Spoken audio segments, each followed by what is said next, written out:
મારું નામ માજી પરાગભાઈ રાઠોડ છે। આજે હું તમને સ્થળાંતર પાત્ર વિશે કહીશ। આ છે સ્થળાંતર પાત્ર। પથ્થર કે ઈંટનો ટુકડો અનિયમિત આકારનું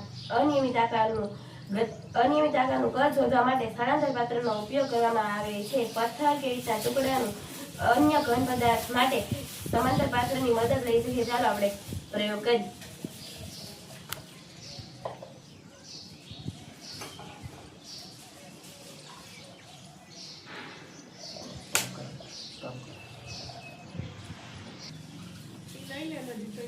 આ છે અંકિતના રાજા।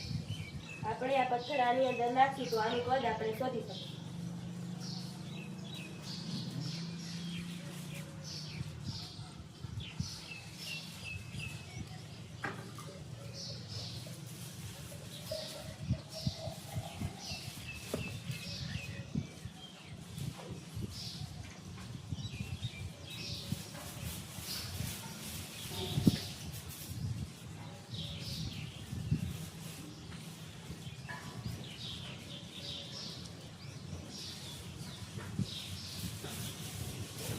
આનું કદ છે 29 મિનિટ।